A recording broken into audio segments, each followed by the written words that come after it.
and why we're here.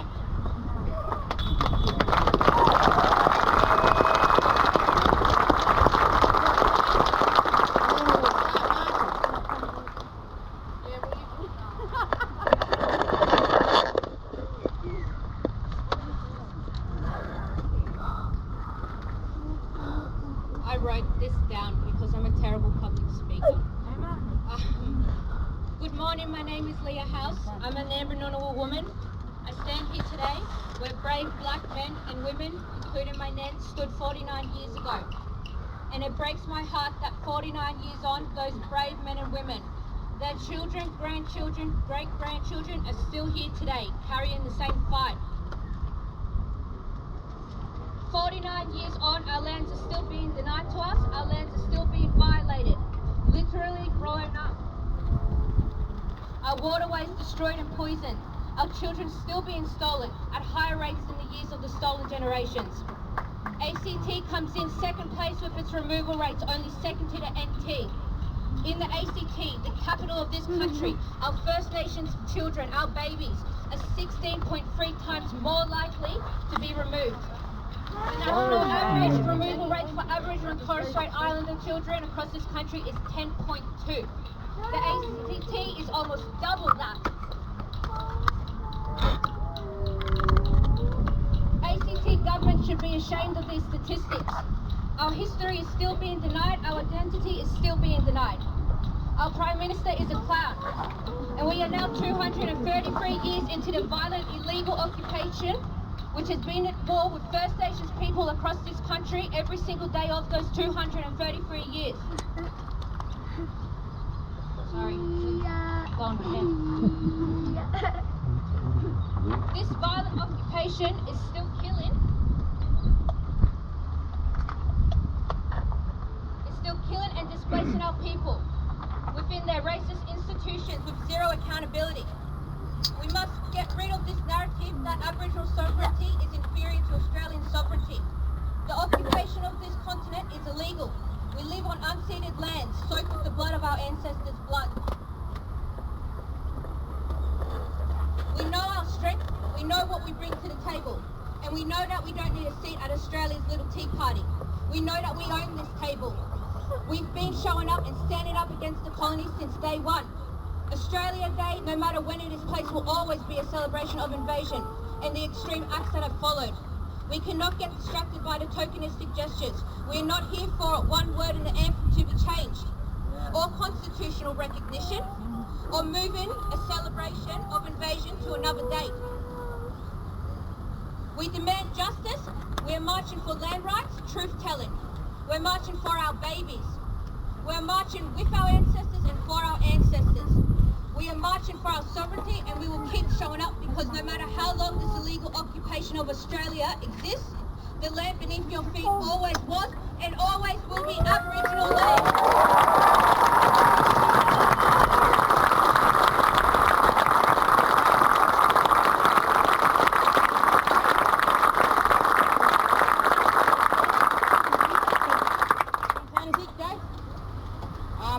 Why we're going to put the women in front today is because I'm tired.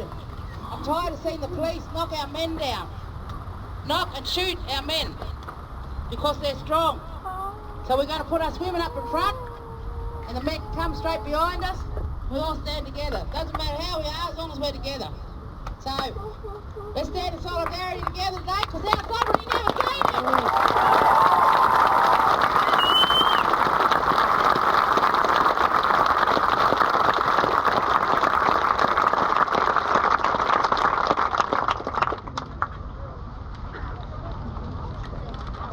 Stay back,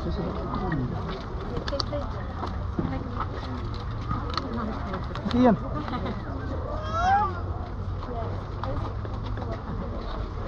Backwards. The back. Okay.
together all the time, not being separated by these wankers in here. That's what they are, wankers. Especially Stormo. Stormo is the boss of the wankers. And it should be a day of mourning for our people and our country. That's our country. The fact that the rest of Australians celebrate such a day is the result of the lack of education, and in some cases ignorance, to the plight of the Aboriginal and Torres Strait Islander people since the commencement of colonisation.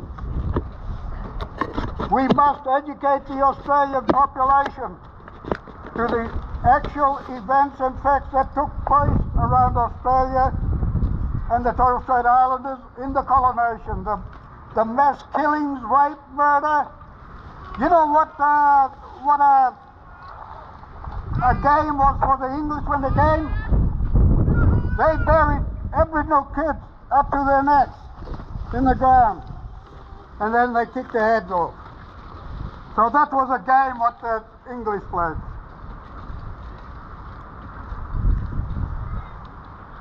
The majority of Australians have been educated to believe that the Aboriginal and Torres Strait Islander people have ceded this country. We never ever ceded sovereignty. We're still a sovereign nation.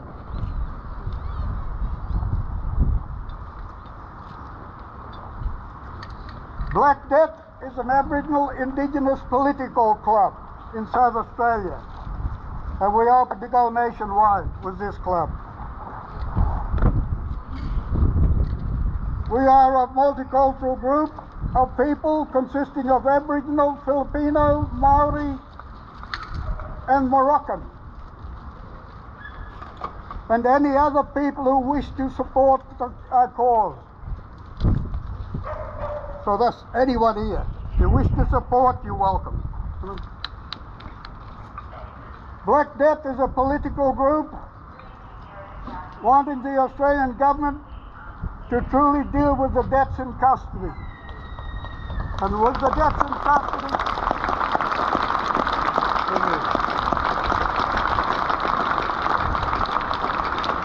and with that, I'll pass it over to my nephew here and the old uncle to read about the deaths in custody and some of the statistics what we have. Thank you.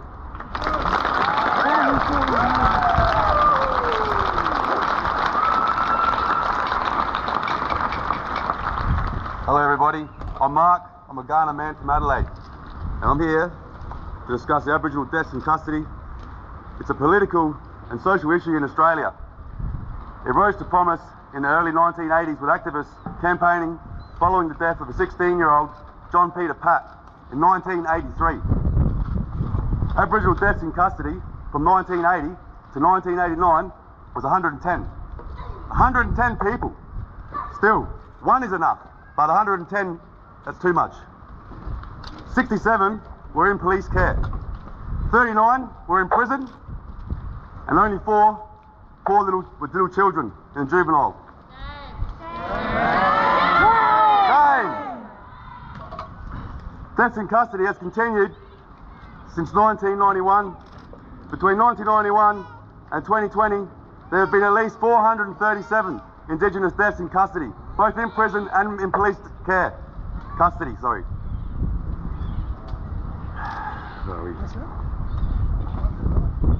Deaths in police custody between 91 and 2016 was 146, with a 47% attributed accidental death. Most of these happening under police supervision. Shame. A 1996 report prepared for the Aboriginal and Torres Strait Islander Commission reported 96 Aboriginal deaths in custody. In the 7 years following the period examined by the Royal Commission into Aboriginal deaths in custody, with a peak of 22 in 1995. It's a shame. Shame!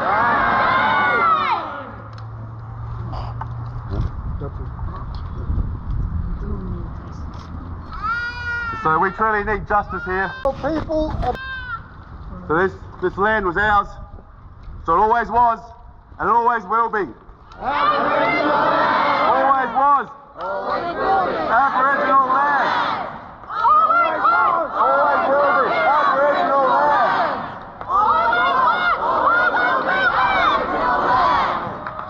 Thank you.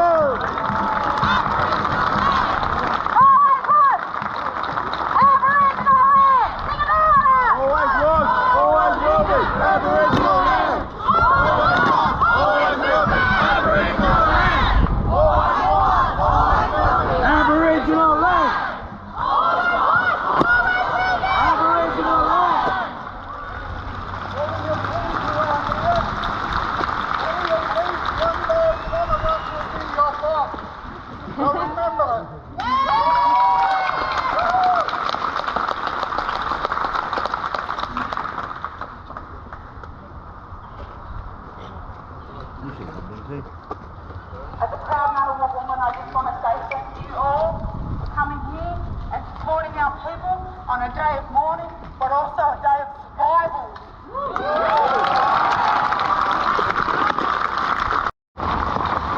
Don't stand in your car, be proud! We're the longest living culture in the world!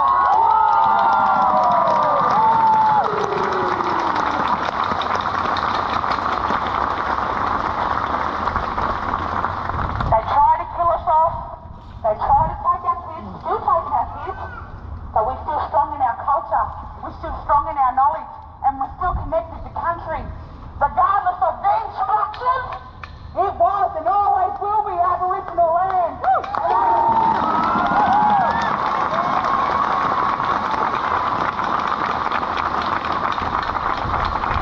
I'm ashamed of the people that sit in here on big salaries making decisions on my people who get nothing. There's communities still living in third world conditions on their own land. I have to ask permission to go and practice my culture. I should be allowed to walk anywhere and practice whatever I want, but I can't. To the empowerment of my people's country. How? Reflect on that. Be a part of your local land council. Be a part of your organisations that run in your communities. Don't be ashamed because you're white. We need you. We need an army too.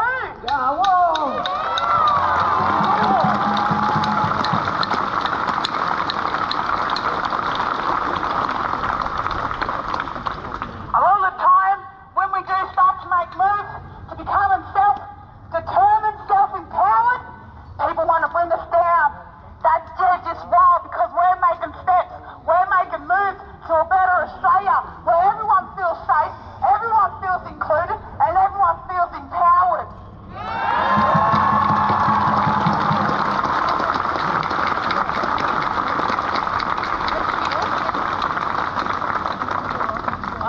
If you are truly on this journey with us, I want you to put your fist up. I want you to say, White Australia has a black history.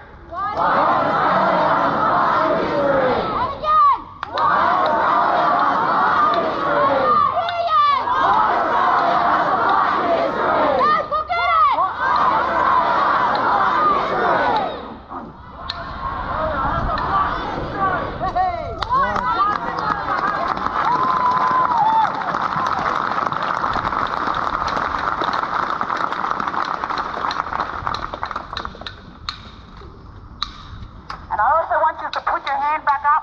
Come on, fellas. I want you to say, sovereignty never ceded.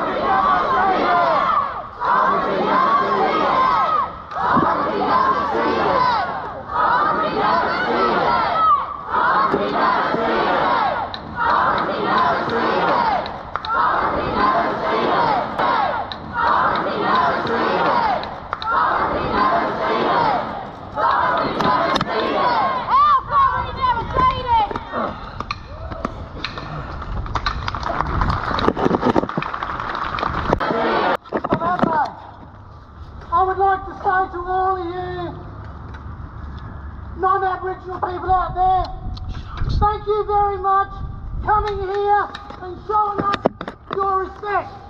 It is more than what this government will do. This government shows no respect to Aboriginal people.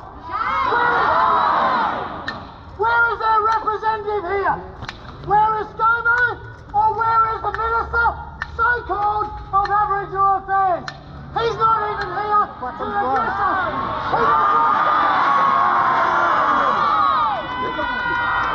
He does not have the same respect as you non-Aboriginal people sitting in this crowd. I love you all.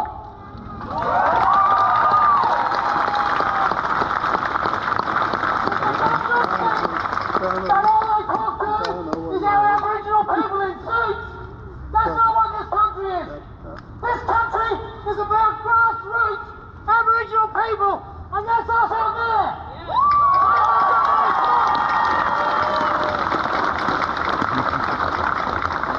If they truly have respect, there would be a representative here today to talk to us, to tell us what they are thinking. They do not tell us, they just take action against us. They will have bullshit words like bipartisan and dribble like that. They're no more than big words that do nothing. If you have not got the courage, the ability and the guts to come and talk to us face to face, you will never have agreement from us and you will never have our country, and you can't have it, but we're happy to share it.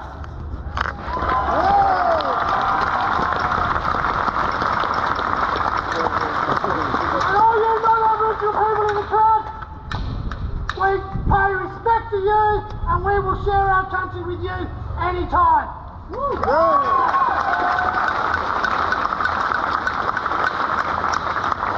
So what we've got to remember is that these people like talking to suits, lawyers, crap like that. They don't want to talk to us South-East people. Are we too black for them? We too mild? One thing they made us do is they educated us. I can guarantee that more than half of us blackfellas are smarter than the pricks sitting in there.